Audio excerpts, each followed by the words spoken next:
नमस्कार, मैं अजय आवारा, आवारा की बातें चैनल पर एक बार फिर से आपका स्वागत करता हूं। आज का विषय बड़ा ज्वलंत विषय है और चल रहा है समाज में।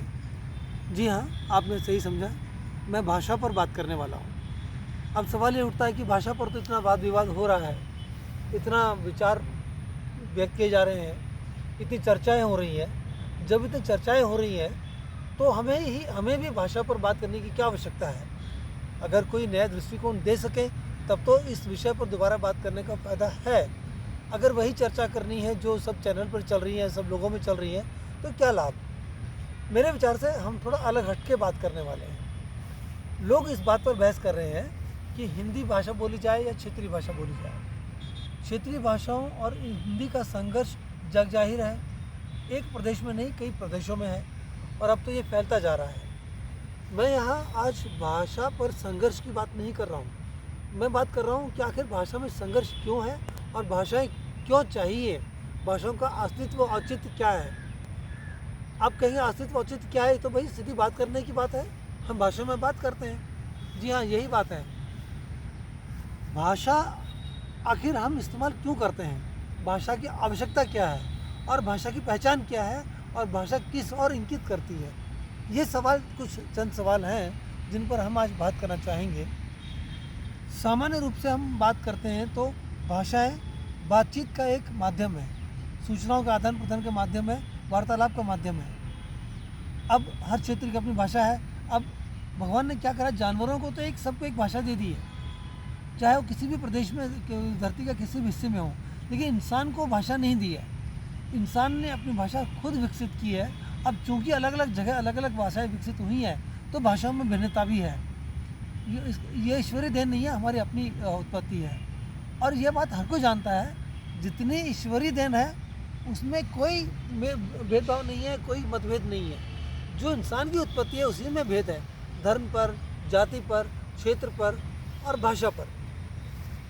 तो भाषा अगर वार्तालाप का और विचारों का आदान प्रदान का एक माध्यम है तो पर इसमें विवाद क्यों। विवाद ये है कि मेरी भाषा में वार्तालाप क्यों नहीं हो सकता या आपकी भाषा में वार्तालाप क्यों नहीं हो सकता। इसको समझे इससे पहले हमें ये समझना पड़ेगा कि भाषा के और कितने आयाम हैं। क्या भाषा सिर्फ वार्तालाप का ही साधन है, बातचीत का एक साधन है, या कुछ और भी है। मेरा मानना है भाषाओं की और जो कहते हैं उपयोगिता सिर्फ वार्तालाप तक सीमित नहीं है। भाषाएं संस्कृति की पहचान भी है। आपने देखा होगा किसी एक भाषा को बोलने वाले लोगों की संस्कृति अलग मिलती है। भाषाएं क्षेत्र की पहचान भी है, भाषाएं भौगोलिक स्थिति की पहचान भी है और भाषाएं इंसान की जीवन शैली की पहचान भी है। जैसे अंग्रेज़ी भाषा जिनकी मातृभाषा है, उनका लाइफस्टाइल, उनका क्षेत्रीय परिप्रेक्ष्य, उनका सोचने का तरीका अलग है। हिंदुस्तान में हम बात करें, आप दक्षिण भारत में आ जाएंगे, दक्षिण भारत की भाषाएं अलग हैं। चारों भाषाओं के चारों क्षेत्रों में लाइफस्टाइल अलग है, सोचने का तरीका अलग है, तौर तरीका अलग है उनके। ऐसे ही अगर आप मराठी की बात करें या बंगाली की बात करें या आप कश्मीरी की बात करें या पंजाबी की बात करें, आप जिस भी प्रदेश में जाएंगे उस प्रदेश की संस्कृति ही अलग मिलेगी आपको, उस प्रदेश का रहन सहन का तरीका अलग मिलेगा, खान पान का तरीका अलग मिलेगा। तो ये बात साबित होती है कि भाषाएँ सिर्फ वार्तालाप या बातचीत का साधन नहीं है। भाषाएं हमारी सांस्कृतिक पहचान भी है, क्षेत्रीय पहचान भी है और हमारे जीवन शैली की पहचान भी है। तो हम भाषाओं पर सिर्फ इस बात पे लड़ रहे हैं कि किस भाषा में बात करनी है।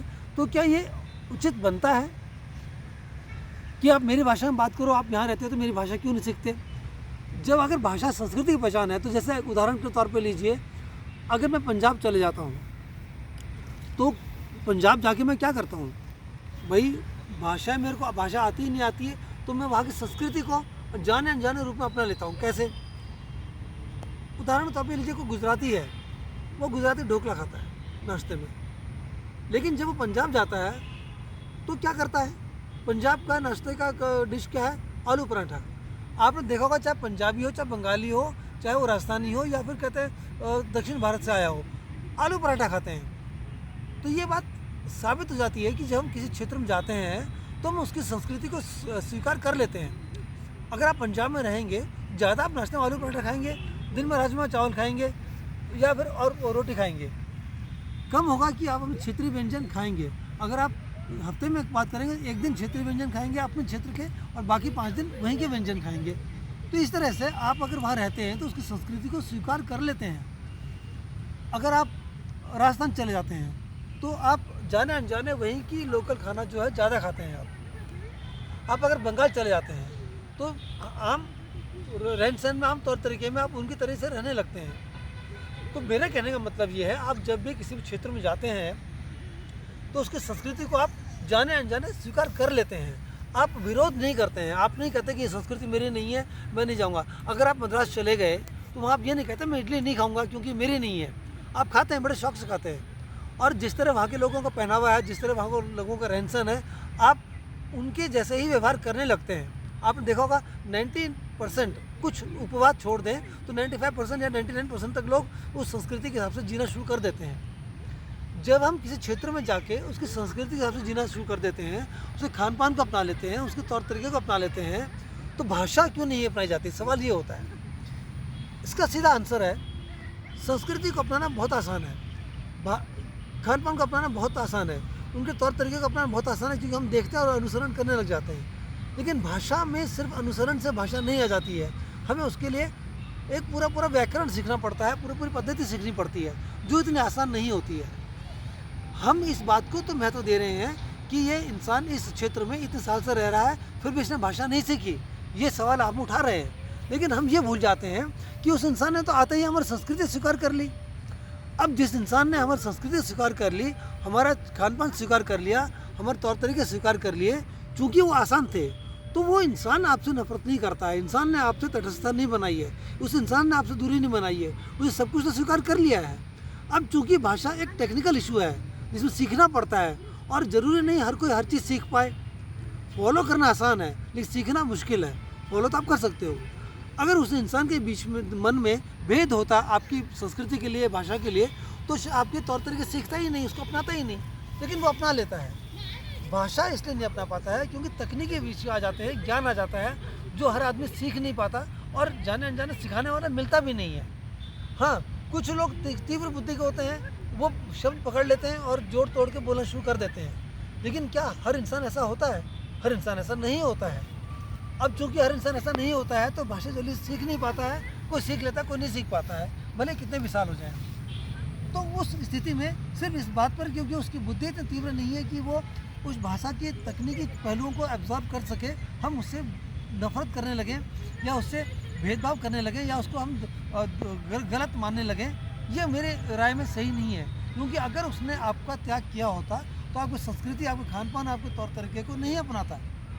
उसने आपकी संस्कृति को अपनाया, क्या ये आपका सम्मान नहीं है? उसका आपके खान पान को अपनाया, क्या ये आपका सम्मान नहीं है? उसने आपके तौर तरीके को अपनाया, क्या आपका सम्मान नहीं है? क्या इसके लिए किसी ने उसे कहा? नहीं, किसी ने नहीं कहा, उसने खुद अपनाया। जब उसने ये सब चीज़ें अपने आप अपना ली तो इसका अर्थ यह हुआ कि वो तो आपकी संस्कृति, आपकी पद्धति से आत्मसात होने को तैयार है। भाषा की कठिनाई इसलिए आती है क्योंकि उसमें सीखने की व्यवस्था है, तकनीकी इशू है, और वो ज़रूरी नहीं कि हर आदमी अपने आप ही सीख जाए। कुछ आदमी सीख पाते हैं, कुछ नहीं सीख पाते हैं। और अगर कोई सीख नहीं पाता है तो क्या सिर्फ इस आधार पर कि वो एक चीज़ सीख नहीं पा रहा है, हिंसा करना या भेद पैदा करना या कहते हैं उसके साथ भेदभाव करना या उस बात का एक इशू बना लेना, एक बात बना लेना, क्या सही है? हम इस बात को अप्रिशिएट क्यों नहीं करते कि उसने हमें संस्कृति को आत्मसात कर लिया।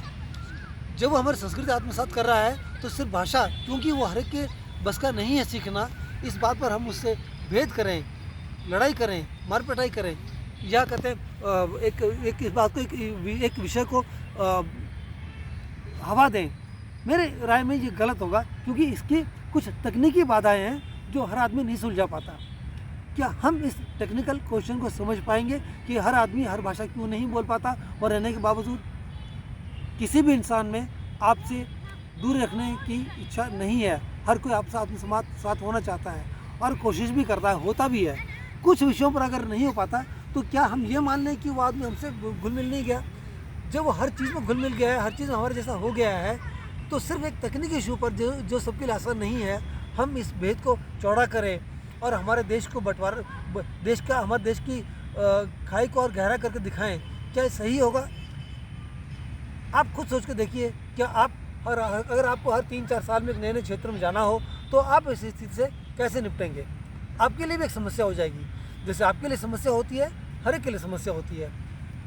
तो क्यों नहीं हम इस बात को कहते हैं, अप्रिशिएट करते हैं कि उसने हमारे हर चीज़ आत्मसात कर ली।